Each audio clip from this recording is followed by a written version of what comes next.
Madame, Monsieur, bonsoir. C'est vrai qu'aujourd'hui, on est avec vous à une horaire inhabituelle en raison de l'actualité politique. Mais l'événement de Stade 24 est consacré aujourd'hui à cette rencontre qui n'a pas eu lieu hier entre l'USMA d'Alger et Berkane du Maroc. Une nouvelle fois, nouvelle stratégie du Makhzen pour tenter un tant soit peu de déstabiliser cette équipe de l'USMA d'Alger, un plan machiavélique qui n'aura pas fonctionné puisque Berkane se met en difficulté alors que l'USMA d'Alger, avec la Fédération algérienne de football, reste droit dans ses bottes. On saura plus sur cette affaire avec le manager sportif de l'USMA d'Alger qui est notre invité, M. Toufiq Kolichi. On reviendra également sur la Confédération africaine de football qui est confrontée à de sérieuses difficultés. Comment surmontera-t-elle cette crise, d'autant plus qu'on dit qu'aujourd'hui que la Confédération africaine de football est tout simplement dirigée par un homme, en l'occurrence le Marocain Lakhdja. On ira sur les demi-finales de la Coupe de la CAF, qui sont déroulées notamment en Champions League africaine, avec les deux affiches, tout-puissant Mazembe Ahli, et le match entre l'Espérance sportive de Tunis et Mamelodi Sundowns. Et on terminera bien évidemment avec le début des demi-finales. Dès demain, le Moudia d'Alger qui sera opposé au CS Constantine et mercredi, le Chebab Riazi de Belouizdad qui affrontera l'USMA d'Alger. Comme annoncé notre invité, Toufiq Kolichi, bonsoir Toufiq. Bonsoir Mahmoud. Je rappelle, manager sportif à l'USMA d'Alger. Sidi Ahmed Khadis, bonsoir. Bonsoir Mahmoud et bonsoir à Toufiq. L'événement de Stade 24.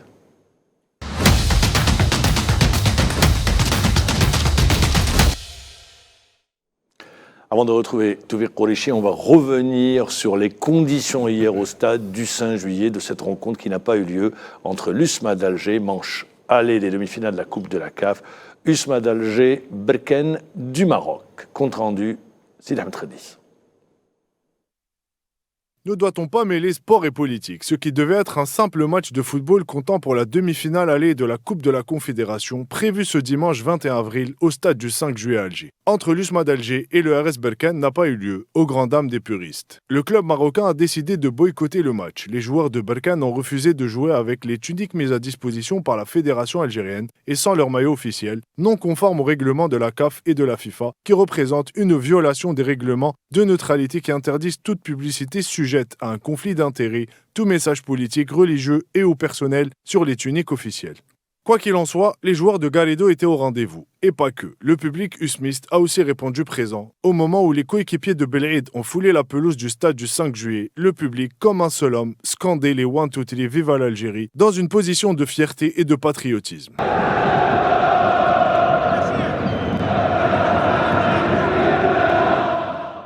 Il ne faut pas être une lumière pour deviner qu'il y avait orchestration de la part du Makhzen, qui semble avoir tout prémédité, et un certain Fouzi Lakhdja, le controversé, qui fait partie de l'appareil étatique marocain et ancien président de Berkane, a une main dans tout ce qui concerne la balle ronde dans son pays et aussi sur le continent. Une pièce théâtrale a été produite à distance. Ce dernier est manifestement adepte des sales besognes. Pour ce nouvel épisode, il a voulu profiter de la présence des membres du bureau exécutif de la CAF en réunion à Rabat pour passer ce film monté de toutes pièces, reposant sur une campagne de désinformation et d'intox très virulente. Ce qui est sûr, c'est que les Algériens ont tout fait pour que cette partie se déroule normalement. Mais il semblerait que les visiteurs soient venus en mission et non pas pour disputer un match de football. Ils sortiront par la petite porte. L'histoire retiendra quant à elle que l'USMA d'Alger et l'Algérie, fidèles à leurs principes, garderont la tête haute quelle que soit l'issue de cette demi-finale. Alors, avant de vous retrouver, Toufiq Kolichi, et de revenir en détail sur les conditions hier de cette rencontre, on va écouter le président de l'USMA d'Alger, M. Kamel Hassina. الشيء اللي صار اليوم شوف حنا حضرنا المقابله كما لازم الحال درناه واستقبلناهم يعني كما لازم الحال وكنا ناويين نلعبوا المقابله مي دخل شي واحد اخر في الوسط بين كاين لي مايو تاعهم وين كانت هذيك الخريطه فيها الصحراء وهذه حنا ما تقبلوهاش السلطات ما قبلوهاش الكاف بعثت رساله وين تلعب الماتش بالخريطه هذاك بالمايو هذاك وحنا مع الاداره ما في داري ما قبلتش. جو سوي تري فيير ميم جو دي بيان تري فيير العلام الجزائر هذه كاع والشعب الجزائر ما يدي سوتيان اي جو vous me donner l'occasion يعني pour remercier tous les clubs qui nous ont soutenus tout الجمهور الجزائري qui nous a soutenus franchement c'est. Alors, il y a eu le soutien de tous les clubs, le soutien de la Ligue professionnelle de football, la fédération qui est restée droite dans ses bottes. Toufiq Kolichi, question, alors il y a eu la réunion technique. Que s'est-il passé à la réunion technique?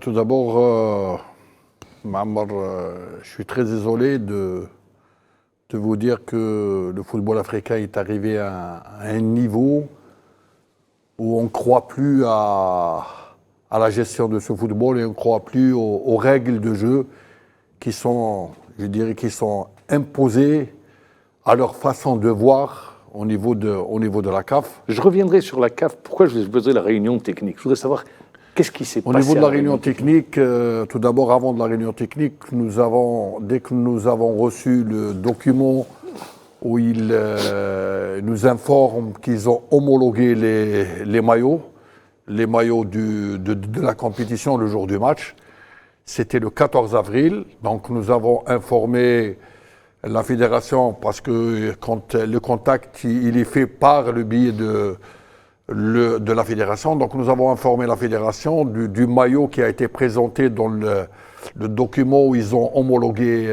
la commission de compétition a homologué le maillot. Donc rapidement la fédération a envoyé un courrier au niveau de la CAF, c'était le 16 avril, pour leur dire que ce maillot ne peut pas être utilisé il est contradictoire par rapport à la réglementation en vigueur, surtout celle de la FIFA.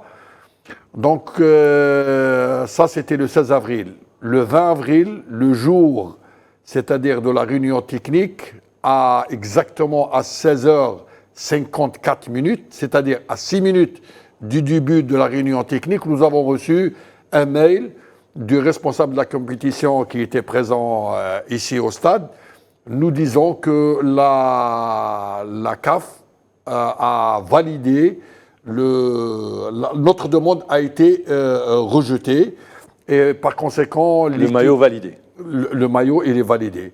Donc la fédération algérienne a réagi à ce mail qui a été envoyé par le responsable de la compétition qui était présent ici à Alger. Le lendemain, le jour du match, on reçoit à notre mail une décision de la CAF nous disant que la décision de la commission de compétition est maintenue pour ce qui est du maillot avec la carte géographique qui était sur ce maillot. Donc, à partir de là, au niveau de la réunion technique, nous avons assisté à cette réunion, tout est bien passé, et les responsables du club de Berkane ont exigé à ce qu'on mette à leur disposition leur équipement qui était au niveau des... En principe, une équipe se déplace avec 2 équipements. Tout à fait. Deux jeux d'équipement, pardon. Mais tous les équipements avaient la même carte géographique. Et à partir de là, le commissaire... Et en principe, il doit avoir un équipement neutre. Tout à fait. Voilà. Tout à fait. Donc, il y a un équipement... En cas où, il faut avoir toujours un équipement neutre dans la mesure où, dans le pays là où ils vont jouer, le genre de publicité est interdit dans ce pays. Voilà. Je prends l'exemple du Real Madrid. À un certain moment, ils avaient une publicité qui était interdite dans un autre pays, c'est pas la peine de citer le pays, ils étaient obligés de jouer avec un maillot sans publicité. Donc nous, ils savent très bien qu'il y a... Eux, ils sont venus avec un seul jeu. Non, ils ont ramené deux jeux. Sur les deux, il y avait la carte avec les territoires occupés du Sahara occidental. À partir de là, c'est une équipe qui est venue dans un pays qui est souverain, qui a ses lois, et personne ne peut être au-dessus. Ils ont fait de la provoque, en d'autres termes. Personne ne peut être au-dessus des lois du pays. Donc, les autorités ont empêché l'équipe de Berkane d'utiliser ces maillots. Et au niveau de la réunion technique, le responsable de la compétition a proposé à l'équipe de Berkane l'assistance de l'équipe algérienne, c'est-à-dire l'USMA Alger, de mettre à leur disposition des maillots de compétition. Ce que vous avez fait. Bien sûr, que nous avons fait, ça nous a pris beaucoup de temps. Nous avons été présents du début jusqu'à la fin chez le confectionneur. On les voit d'ailleurs, les maillots. Il a tout préparé. Et à 15h, les 2 jeux de maillots étaient floqués avec les noms des joueurs, les numéros, le drapeau de leur pays. Et tout a été remis au commissaire de match. Donc, à partir de là, le commissaire de match a fait le compte en notre présence et a validé le fait qu'on a remis au commissaire de match l'équipement nécessaire pour la compétition, chose qui a été faite. Et à partir de là, quand l'équipe de Berkane est arrivée au stade, ils ont refusé carrément de jouer avec cet équipement. Vous voulez rajouter? Oui, déjà pour moi, le premier scandale au niveau de la CAF, c'est d'avoir approuvé ce maillot au préalable, au départ. J'allais venir Mais justement pourquoi je vous dis ça? Oui, Parce que j'allais revenir sur cette question. Oui. Comment est-ce que la CAF peut approuver un tel maillot quand on sait que Qui est au niveau, contraire. au niveau de la Fédération internationale de football, article 4, alinéa 5, il est précisé, je vous le donne, hein, c'est précisé, alors je vais le lire, Je que l'ai l'équipement, oui mais je sais que vous l'avez, ça c'est sûr vous l'avez, l'équipement ne doit présenter aucun slogan, inscription ou image à caractère politique, religieux ou personnel. Et les ou joueurs personnel. ne sont pas autorisés à exhiber des slogans, messages ou images à caractère politique, religieux, personnel ou publicitaire sur leurs sous-vêtements autres que le logo du fabricant. En cas d'infraction, le joueur ou l'équipe sera sanctionné par l'organisateur de la compétition de la Fédération nationale ou par la FIFA. La loi 4 s'applique à tout type d'équipement, y compris les vêtements susceptibles d'être portés. Les éléments suivants sont généralement autorisés: le numéro et le nom du joueur, le logo du club, les slogans, emblèmes faisant la promotion du football, du respect et de l'intégrité, ainsi que toute publicité autorisée par le règlement de la compétition ou celui de la fédération. Question? Oui. Si vous permettez, il y a l'exemple de maillot qui a été présenté au niveau de règlement que vous êtes en train de lire. C'est l'image qui est sur le site de la FIFA. Présenté l'image, il y a deux maillots, il n'y a rien sur les deux maillots, et le troisième maillot qui est en blanc, il y a une carte géographique, ils ont mis une croix rouge, c'est-à-dire que ce maillot, il est interdit de l'utiliser dans la compétition. C'est bien représenté donc au niveau de la FIFA. Ça, c'est au niveau de la FIFA. Donc, c'est l'exemple de maillot pour que les gens soient au courant de... Mais aujourd'hui, au niveau de la CAF, pourquoi je dis le premier scandale au niveau de la CAF, c'est d'avoir approuvé ce maillot dès le départ de la compétition par rapport à la réglementation de la FIFA. Tout à Et fait. aujourd'hui, pourquoi j'ai un peu fouiné, j'ai un peu cherché à comprendre le pourquoi du comment. Il s'avère qu'aujourd'hui, au niveau de la CAF et au niveau de l'instance qui gère les compétitions interclubs, la chargée marketing qui s'occupe du dossier n'est autre qu'une Marocaine. C'est-à-dire que c'est passé entre les mailles du filet par rapport à la nationalité de la dame qui gère ces compétitions.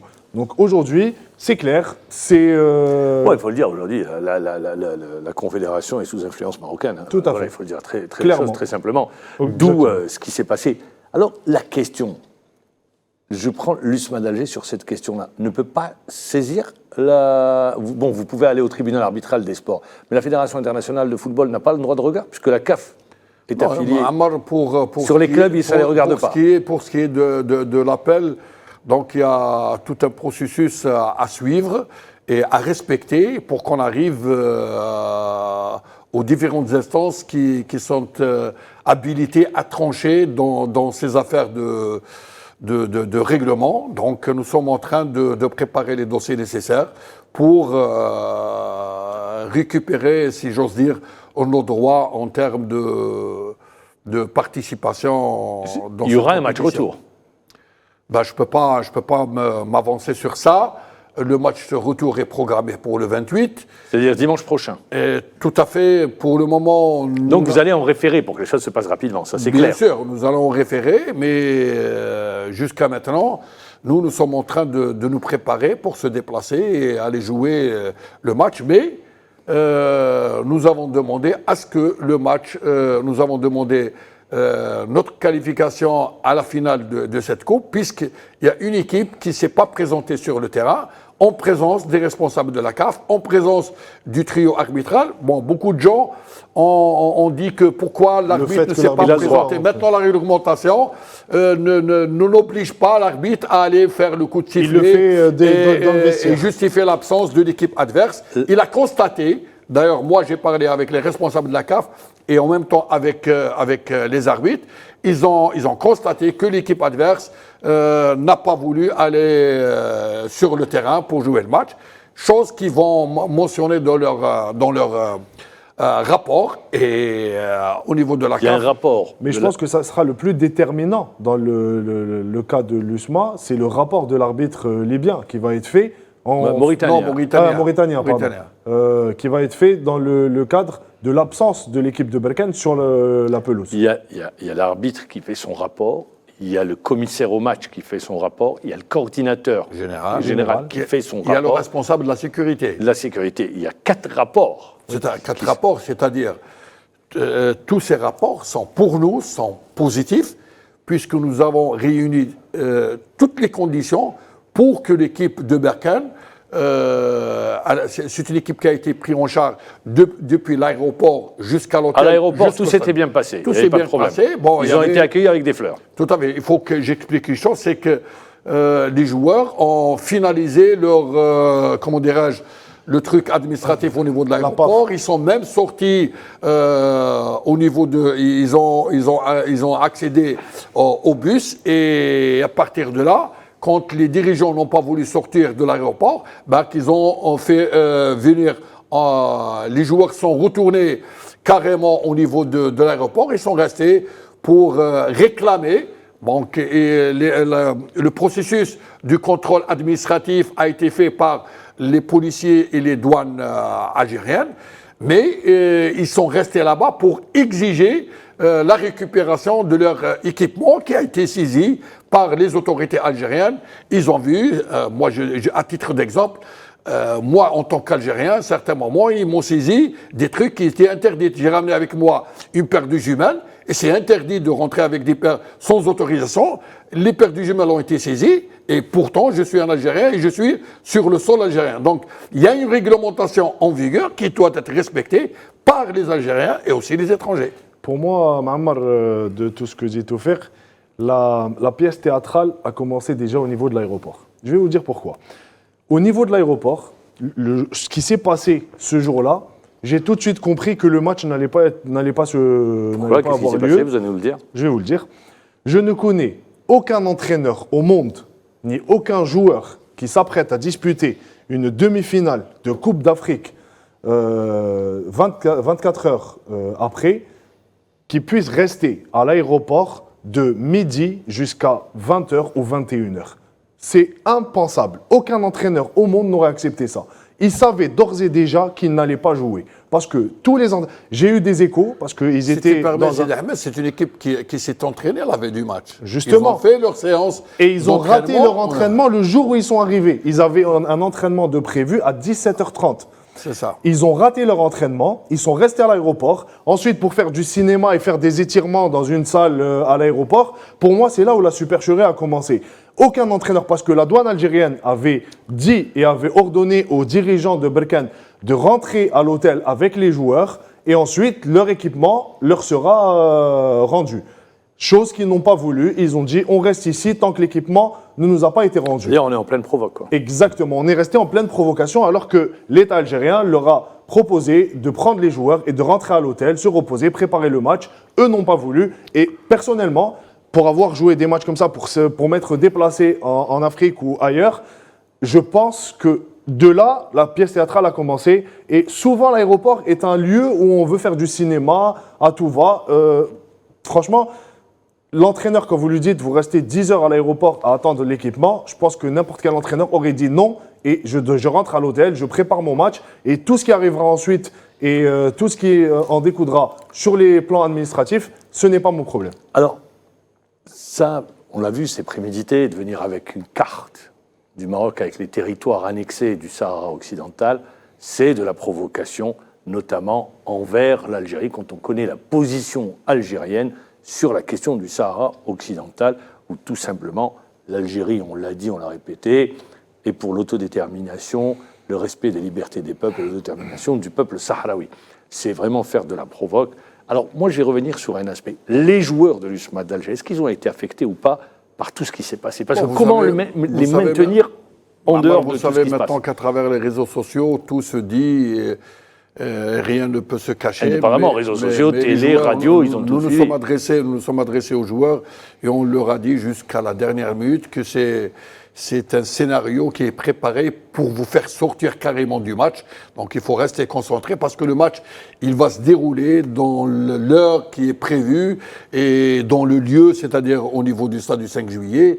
Nous avons insisté sur ce point-là avec les joueurs pour qu'ils ne sortent pas carrément du match et restent concentrés sur le match. Parce qu'à tout moment, ils peuvent, cette équipe de Berkane, revenir sur sa décision et aller participer au match. D'ailleurs, au niveau des vestiaires, à un certain moment, ils ont commencé à faire de l'échauffement. Donc, même quand j'ai discuté avec les arbitres, il m'a dit, quand l'heure du match arrive, à partir de là, on saura si cette équipe va participer au match ou non. Donc, ils ont attendu l'heure du match et puis ils sont venus vers nous pour nous dire que l'équipe de Berkane ne veut pas jouer le match. Et à partir de là, donc, les responsables de la CAF nous ont dit qu'il ne faut pas rentrer sur le stade, même pour notre équipe. Moi, j'ai tout fait pour que notre équipe de l'USMA rentre sur le stade. Vous avez même évoqué la question de la souveraineté. Bien sûr. Alors, la souveraineté, là, c'est une ligne rouge. Oui, mais vous dites, vous pas marchander. Vous avez, sans marchander, vous avez dit, les joueurs vont rentrer. C'est une question de souveraineté. Tout à fait. J'ai insisté sur ce point avec les responsables de la CAF, chose qui a été faite. Et les joueurs sont rentrés sur le terrain pour montrer que nous sommes prêts à jouer le match. Donc à eux de rédiger ce qu'ils veulent rédiger en termes de rapport. Mais nous avons tous les éléments qui prouvent que l'équipe du LUSMA était présente, qui est rentrée sur le terrain et qui a voulu jouer le match. Donc c'est l'équipe adverse qui n'est pas rentrée sur le terrain et qui a refusé, malgré que toutes les conditions sécuritaires, organisationnelles étaient réunies pour jouer un match de football entre deux équipes qui se connaissent. Mais malheureusement, comme le disait on a été surpris par la décision de l'équipe de Berkane. Sidi Ahmed, tout était bien, c'était préparé parce qu'il y avait une compétition qui se déroule au Maroc, je rappelle, Coupe d'Afrique des Nations de futsal, qui a été remportée par le Maroc. Les commissions sont réunies, je le rappelle, également au Maroc, donc d'où l'influence sur la décision. Et je rappelle que ce n'est pas la première fois que les Marocains agissent de cette manière. Rappelez-vous, la Coupe d'Afrique des Nations de futsal, il y a 4 ou 5 ans de cela, où ils avaient intégré les territoires occupés dans la compétition. L'Algérie avait boycotté, était sur place, était retirée de la compétition. La Coupe d'Afrique de handball aussi. Ils arrivent, suivi de l'Afrique du Sud. Il y a eu le handball où la ville de Smara avait été intégrée et l'Algérie s'était retirée. On avait été sanctionné par la Confédération, mais on est resté droit dans les bottes, comme toujours. Pas question de revenir, peu importe le résultat sur le plan sportif. Et puis il y a eu aujourd'hui. Et peu importe la compétition. Le cas dans cette demi-finale, la Coupe de la Confédération africaine. Et d'ailleurs, Mohamed, pas si loin que ça. Souvenez-vous ce qui s'était passé avec les A-Prime, quand l'Arja avait refusé que l'équipe marocaine, où d'ailleurs il s'était installé à l'aéroport. Et je rappelle juste également qu'il y a eu, rappelez-vous, la finale de la Coupe de la Confédération africaine de football, Raja de Casablanca, JS Kabylie, où la JSK avait présenté des maillots avec écrit en tamazirt JSK. Tamazirt, c'est la langue nationale, rappelons-le. Et le Raja, à l'époque, avait émis une protestation parce qu'il s'était inscrit en tamazirt. Donc c'est pour vous dire que ce n'est pas la première fois. À chaque fois, il y a de la provocation. Quant à nos équipes ou à nos sélections, elles restent. Il faut préciser une chose. L'origine du problème, c'est l'homologation du maillot. C'est ce que je disais au début. C'est là le scandale numéro 1. Il a commencé à partir de là. Bah oui. Si on n'a pas homologué ce maillot, donc je pense que les choses sont déroulées dans des conditions les plus normales du monde. Mais ça, c'est sûr, la grande question, comment un tel maillot a pu être homologué ? Quand on connaît la réglementation, vous avez montré tout à l'heure les photos, la photo sur le site de la Fédération internationale de football, ce qui est acceptable et ce qui n'est pas acceptable en termes de maillot. Et la carte sur le maillot, elle a été bannie. Donc il ne peut pas y avoir de carte. Donc c'est pour ça que je parle de provocation. C'est pour ça que j'évoque la soumission des différentes commissions de la Confédération. Mais la réponse d'un responsable de la CAF, il m'a dit ça, c'est la réglementation de la FIFA. Donc je lui dis, est-ce que la CAF s'inspire de la réglementation de la FIFA ou pas? Donc c'est une confédération qui est affiliée à une fédération internationale. C'est un board international. Et là, en plus, ajouter également l'international board, l'interdit. C'est un board international, c'est interdit. Donc, Et comment on peut accepter, Mohamed, comment aujourd'hui on peut alors, accepter... je ne sais pas, on devrait avoir avec nous, en principe, en direct, un consultant juridique sur les affaires de droit en matière de football. Un instructeur FIFA. Oui, C'est, il est instructeur FIFA. Mehdi Yahi. Mehdi Yahi, qui devrait être avec nous en direct. Il est en Espagne actuellement, il devrait intervenir avec nous. Vous vouliez dire comment on peut accepter... Non, je veux dire, comment on peut accepter aujourd'hui... Alors, au on va me niveau le de dire la dans CAF, l'oreillette, pardon. Est-ce qu'il est avec nous? Voilà, je ne sais pas s'il... On va l'avoir. Merci de me signaler, donc on va l'avoir dans quelques instants. Donc je disais, comment aujourd'hui on peut accepter une telle chose au niveau de la CAF, une institution qui aujourd'hui est... Bon, la question est en là, la Afrique, réponse, on l'a eue. C'est pour ça que je parle d'influence. Je parlerai aussi d'Union africaine, qui ne reconnaît pas cette carte, qui est une carte qui vraiment reste sur tous les plans interdite au niveau du continent africain, mais qui aujourd'hui, au niveau de la CAF, est passée par le biais de cette dame qui travaille dans le marketing. Le Makhzen a voulu faire un passage en force, mais ça n'a pas fonctionné. Alors aujourd'hui, bien évidemment, je ne vais pas vous demander les détails de votre défense, comment vous allez aborder. Ce qui est sûr, vous allez aller au tribunal arbitral des sports, vous allez défendre le dossier, vous serez assisté par la Fédération algérienne de football, je suppose. C'est clair, c'est clair. Bien évidemment, mais dans le même temps, en référé, c'est-à-dire la réponse devrait arriver dans combien de jours?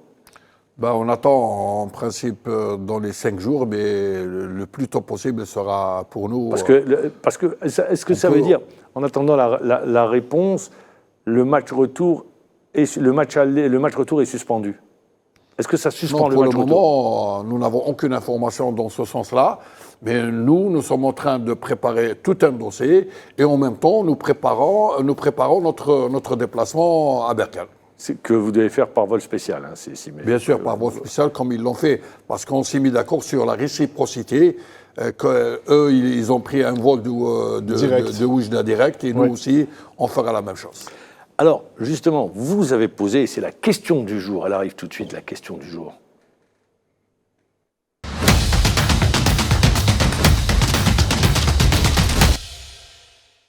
La question du jour, ce qu'on voulait poser, c'est qu'à la suite de ces incidents répétés, de cette influence du Makhzen dans les différentes commissions, ces passages en force, est-ce que l'actuel président, l'ex-président du tout-puissant Mazembe, Motsepe, pourra-t-il survivre à ces différentes crises? Vous avez posé la question, Sidi Ahmed Khaddis, à Rachid Tarfi, qui, rappelons-le, est avocat expert dans les affaires sportives. Oui, allez-y. Vous avez parlé de Motsepe, Motsepe, c'est pas Tepe Mazembe. L'ex-président du tout-puissant Mazembe.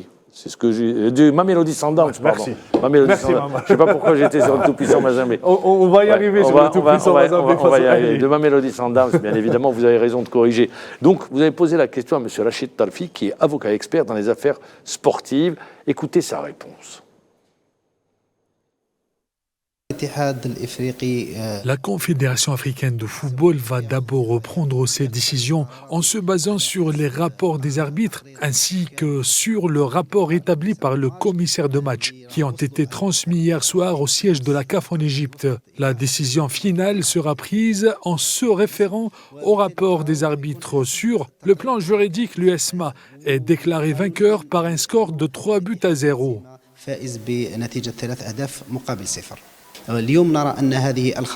Aujourd'hui, cette carte géographique est considérée comme une violation flagrante de la loi et une violation du droit international, étant donné que la question du Sahara occidental est une préoccupation mondiale discutée au sein des Nations Unies. Cependant, le peuple sahraoui revendique son droit à l'autodétermination, tandis que politiquement, l'Union africaine ainsi que de nombreux États membres reconnaissent la République sahraoui démocratique en tant qu'État. Étant donné que la CAF est basée en Afrique et fait partie de l'Union africaine, l'instance africaine de football est confrontée à de sérieuses difficultés et il est difficile de prédire comment elle surmontera cette crise ou quelles seront les répercussions de cet acte.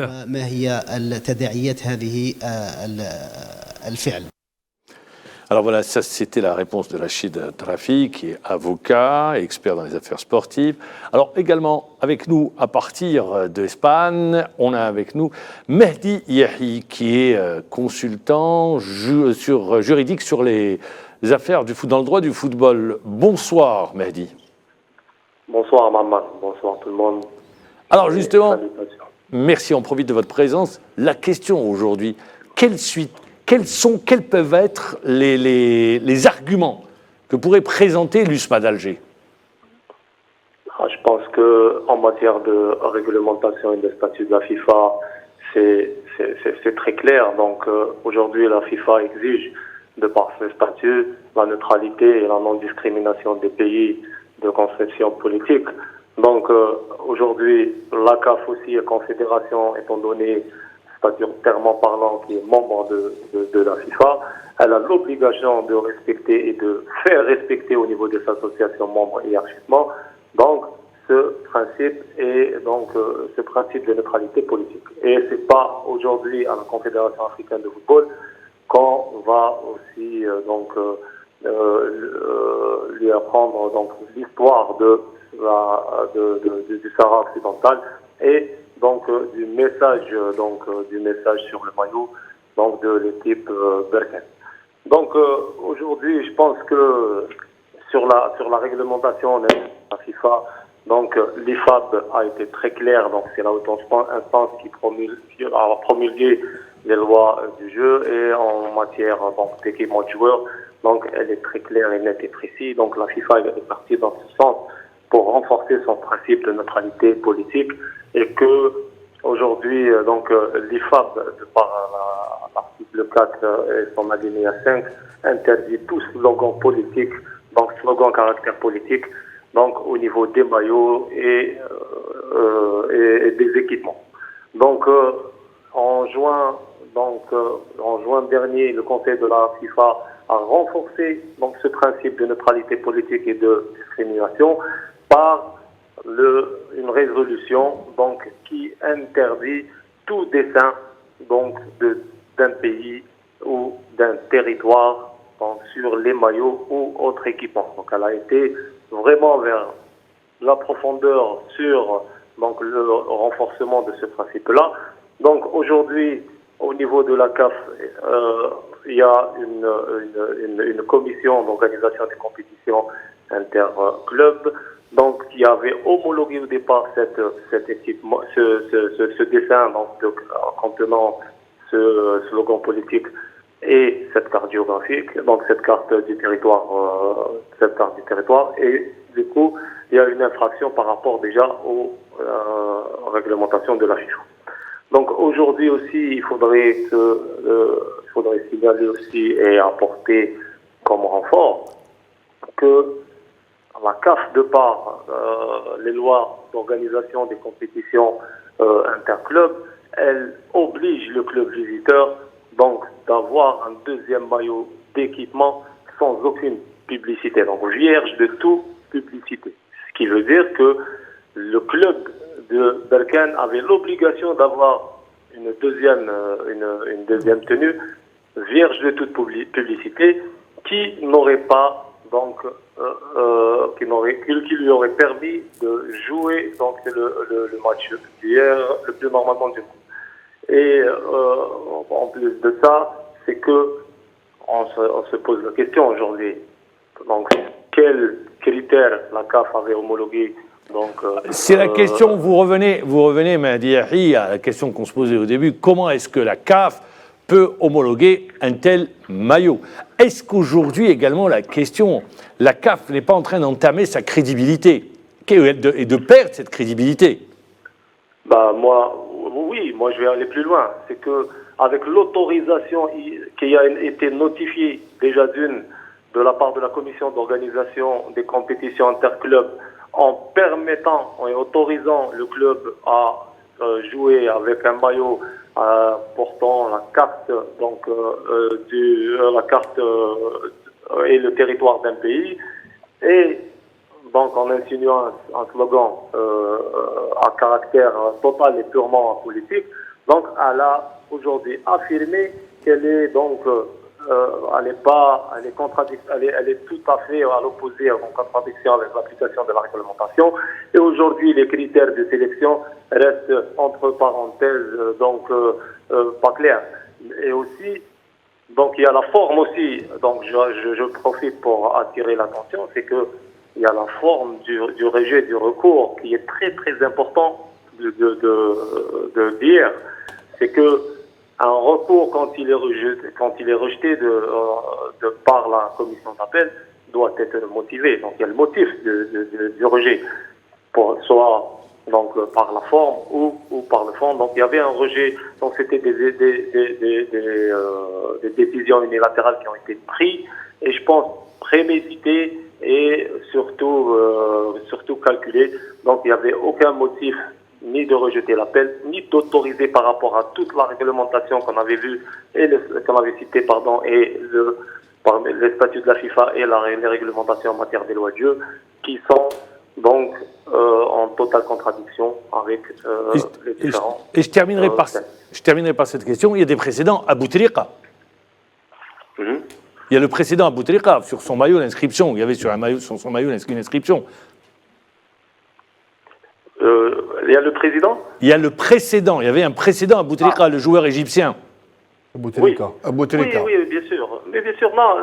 La FIFA, au fil des années, donc, elle force ces principes et ces statuts de neutralité donc aujourd'hui, je vous ai cité la dernière fois que la résolution du Conseil de la FIFA en juin 2022 a été plus en profondeur et a précisé spécialement que tout dessin à caractère donc territorial d'un pays ou d'un territoire est interdit, et tout slogan politique est totalement interdit. Donc aujourd'hui, donc il y a 2 poids et 2 mesures. Donc en matière de prise des décisions au niveau des instances de la CAF, et je pense qu'aujourd'hui c'est le moment et le bon timing à notre association membre, donc la Fédération algérienne de football, de prendre des initiatives et de pouvoir en tout cas suivre ce dossier et de poser ce dossier au niveau du stade de Lausanne, où le dossier est traité sur sa base de dossiers réglementaires et sur les statuts de la FIFA. Merci une nouvelle fois, je le rappelle, Mehdi Yahi d'avoir été avec nous en direct. Vous êtes en Espagne, je rappelle que vous êtes instructeur FIFA et que vous êtes également conseiller juridique sur les affaires de droit dans le football. Merci encore une fois d'avoir été avec nous en direct. C'est moi. Merci. Et bien voilà, ça a permis d'apporter toutes les précisions nécessaires. Maintenant, vous allez monter votre dossier, prendre un avocat appuyé par la fédération, ou accompagné plutôt par la fédération algérienne de football. Je rappelle qu'en autre demi-finale, parce qu'il y a une autre demi-finale, entre le Zamalek et Jim du Ghana, 0-0. Voilà, entre les deux équipes pour cette première manche. On va aller sur les demi-finales de la Champions League, parce que la compétition s'est jouée. Sid Ahmed Khadis également. Il y a eu tout-puissant Mazembe, l'Ahli détenteur du trophée. Le tout-puissant Mazembe qui revient à son meilleur niveau, qui a une nouvelle fois atteint les demi-finales. Et ça s'est terminé sur un score vierge, 0-0. Exactement, un score nul et vierge qu'a connu cette rencontre. Le tout-puissant Mazembe peut avoir des regrets sur ce match aller. Ils ont raté un nombre incalculable d'occasions sur cette première manche. Le match s'est joué à 14h sous une forte chaleur. Mais encore une fois, le Ahli, encore là, toujours présent, qui tient tête et qui va peut-être se retrouver en finale, vu le premier match qu'ils ont réalisé face au tout-puissant Mazembe. Comme je l'ai dit, il y a eu un nombre incalculable d'occasions ratées. Le Ahli s'est contenté de défendre. En attendant le match retour qui se jouera au Caire, le Ahli prend une sérieuse option à la qualification. Vous savez, 0-0, moi je dis que c'est un score piège. Je ne sais pas ce que vous en pensez. Oui, mais vu la physionomie, c'est un score piège.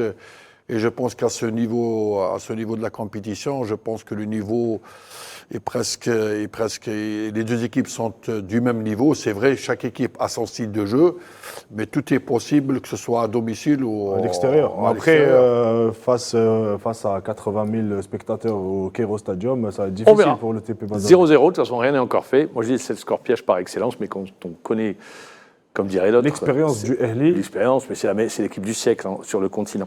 Voilà. Deuxième match. Mais on les a battus à Jeddah à l'occasion de la Coupe de la Supercoupe. Le terrain il était plein de supporters de Ahli, mais...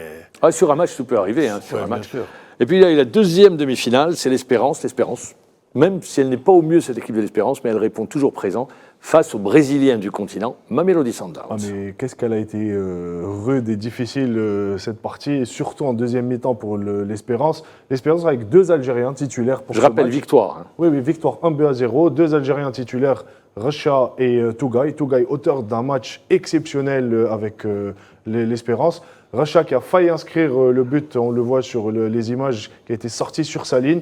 Et l'Espérance va finir par marquer par son Brésilien.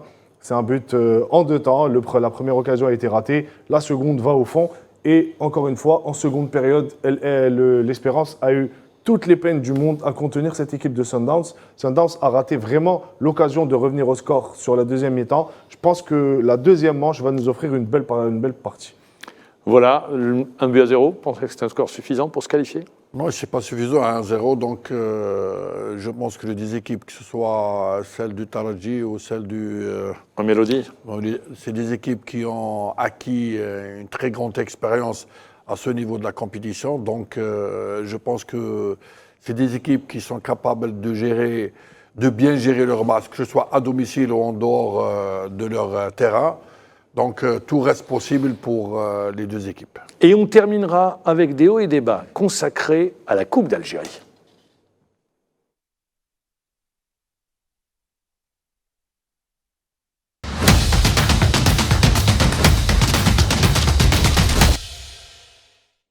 Deux belles affiches, ça débute demain et ça se termine mercredi. Présentation, Sid Ahmed Khabis.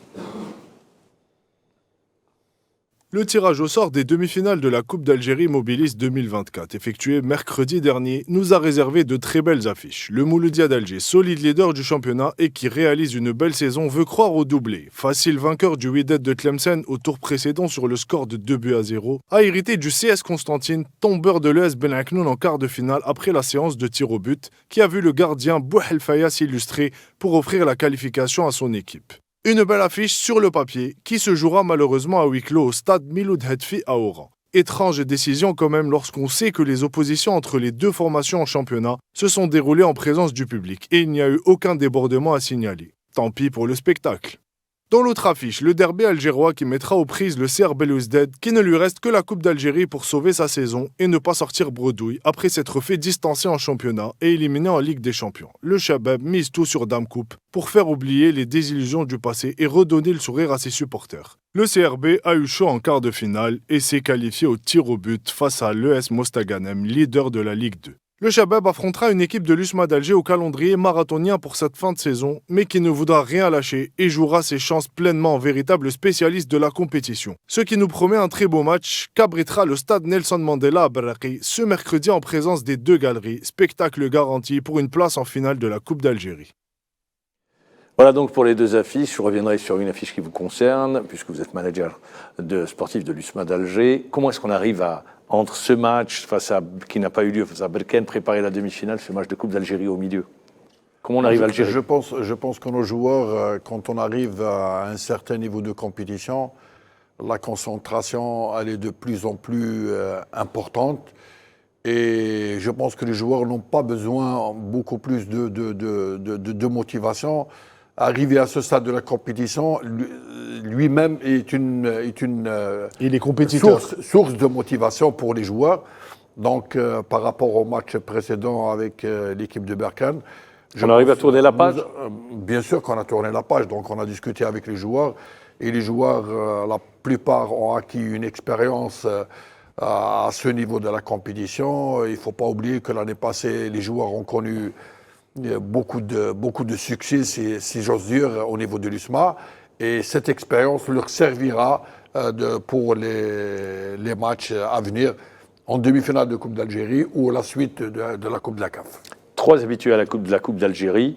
L'USMA d'Alger, le Mouloudia d'Alger, 17e demi-finale. Le CRB, 15e demi-finale. En revanche, le CS Constantine, ça sera sa 5e demi-finale de Coupe d'Algérie, mais avec un entraîneur qui a toujours gagné en finale, Abdelkader Amrani. En d'autres termes, les 4 meilleures formations du championnat se retrouvent également.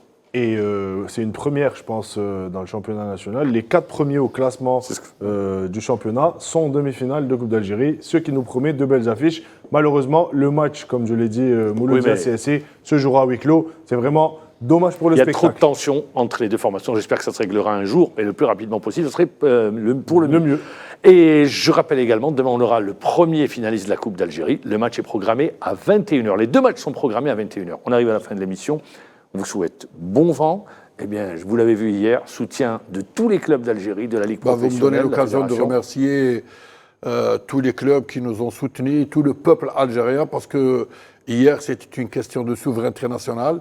Et tout le monde, quand il s'agit du drapeau, quand il s'agit du pays, donc tout le monde est uni pour le même tous objectif, pour le même principe et pour les mêmes... pour le drapeau national. Merci encore une fois, Tawfiq Kourichi, bon vent à l'USMA d'Alger. Merci Sidi Ahmed Redis. Merci de nous avoir suivis et d'avoir veillé très tard ce soir pour nous accompagner. Moi, je vous dis au revoir et je dis merci également à toute l'équipe technique qui a été avec nous ce soir. Au revoir et à lundi prochain.